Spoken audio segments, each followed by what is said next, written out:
留意啦，特朗普今次出手，簡直就係一場搶錢大行動。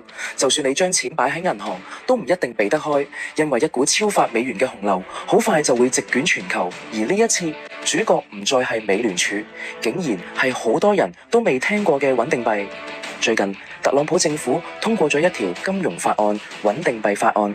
第一眼睇落去，好似係喺推動數字貨幣發展，實則暗藏陰謀，係一場繞開美聯儲、重新印美元嘅陽謀。對於我哋普通老百姓嚟講，影響更加深遠。喺呢條法案出台之前，金融危機可能最多只係令到財富縮水，但法案出台之後，真正嘅財富大變革先至正式開始。想搞清楚入邊嘅門道，就唔可以唔提美債。6月份美債就到期啦，而家全世界都死死盯住美國政府，睇佢到底點樣還清高達6萬億嘅美債。就喺5月22號嗰日，美國財政部拍賣160億美元債券，連華爾街都唔想掂。當時利率飆升超過50%，就算係咁，肯借錢幫美債救火嘅都冇幾個。如果下一輪要借6萬億，就算借得到，美國都唔一定還得起。可能有人會話，咪就係借啲錢，唔通美聯儲唔可以硬撐住印錢咩？但關鍵就係美聯儲唔係大家以為嘅國家央行，佢係由私營財團控制嘅，本質上係幫資本家打工。真係要佢唔顧一切咁印錢接盤國債，邊個嘅錢都唔係大風吹嚟㗎，資本家第一個唔肯。就喺呢個緊要關頭，被稱為金融核彈嘅穩定幣法案就出台啦。肯定有人會問，穩定幣到底係咩嚟㗎？簡單嚟講，穩定幣係一種基於區塊鏈嘅數字貨幣，好似 USDT， 一個 USDT 永遠對應一個美元，價格同美元掛鈎。講白啲，就好似係數字版嘅美元，理論上可以喺全球通用。呢點同騰訊嘅 Q 幣有啲似。Q 幣可以用嚟買騰訊嘅服務，好似充值遊戲、買遊戲道具，但唔同嘅係 Q 幣出咗騰訊個體系就用唔到，而穩定幣就可以喺更加廣泛嘅場景用。新出台嘅穩定幣法案規定，以後私人公司發行嘅穩定幣全部都會變成未來統一嘅數字美元。法案講得好清楚，銀行、支付公司、券商、基金，甚至私人機構，好似谷歌、Meta、TikTok、拼多多、阿里巴巴呢啲，都有機會做民間央行，發行正規嘅美元。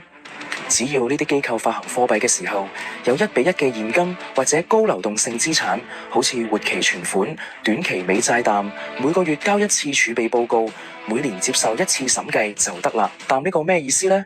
打個比方，如果你喺美國開間公司，存100萬美元落公司賬戶去買短期美債，之後就可以用呢100萬美債自己發行100萬嘅美元穩定幣，攞到回籠嘅100萬美元，又可以再去買100萬美債，再發行100萬美元穩定幣出嚟。仲誇張嘅係，穩定幣法案冇規定準備金率限制，亦冇規定槓桿率，即係話槓桿可以無限大。呢種玩法比起當年嘅螞蟻金服仲要刺激。要知道，而家短期美債利息有5點幾厘，你買咗美元穩定幣，佢係唔會俾利息你㗎。發行100萬穩定幣就可以躺賺5萬美元，發行1億穩定幣就係躺賺500萬美元，簡直就係無限利滾利、一本萬利嘅生意。呢種已經唔係普通嘅投機行為，而係寫咗入美國法律嘅合法做錢行為。國家仲鼓勵你去開造幣廠。特朗普點解要咁樣做？最根本嘅原因就係冇人肯為美國國債埋單，所以今次佢直接攤牌，發動全美國嘅公司去買美債。你想發財得，先買我嘅美債；你想發幣都得，都係要先買我嘅美債。一係放棄發財機會，一係就做我嘅韭菜。啱啱講嘅6萬億美債，金融機構都唔肯去搞，而家想發穩定幣嘅小公司反而可能爭住去買。一旦遇到無限槓桿，我都驚6萬億美債唔夠買。美聯儲唔肯印錢，買到美債嘅公司繞過佢，爭住發錢，發完錢又可以買更多美債，但商業模式就閉環啦。通過呢條法案，特朗普徹底架空咗美聯儲嘅鑄幣權，拋棄原本美聯儲嘅美債體系，想用美元穩定幣重建一個全球貨幣新秩序，就係特朗普版嘅新布雷頓森林體系。以前美元錨定黃金，之後轉去錨定石油，而家連辦都唔辦啦，直接錨定美債。而家美元穩定幣嘅循環模式就係美國政府發債，市場上嘅公司同機構買債發幣，收翻嚟嘅錢再去買債，兜兜轉轉，政府嘅負債就變成私人市場嘅資產。最後又變返貨幣。簡單嚟講，就係美國嘅美債撳得越多，發得越多，越減越有錢，簡直就係左腳踩右腳，上天嘅金融鏈金術，明搶錢仲離譜嘅合法行為。但講咗咁多，同我哋老百姓又有乜嘢關係呢？要知道，人民幣而家仲唔係國際貨幣，而家全世界嘅貨幣，某種程度上可以話係美元嘅代金券，就連港元都係直接掛鈎美元匯率。如果美元進化成美元穩定幣，私人公司可以用無限槓桿發行美元，人民幣點可能唔貶值？如果人民幣唔跟住貶值，我哋嘅出口點搞？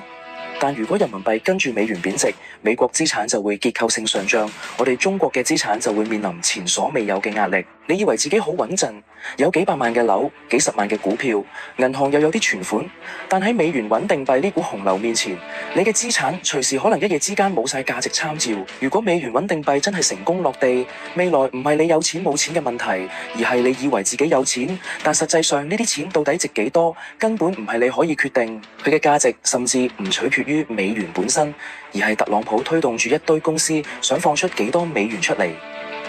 睇到呢度，相信大家心裏面仲有好多疑問，呢個美元穩定幣真係可以落地成功咩？難道我哋就淨係可以被動做韭菜？但係咁搞落去，美元會唔會自己先爆煲？呢場擊鼓傳花嘅遊戲，最後邊個會做接盤俠呢？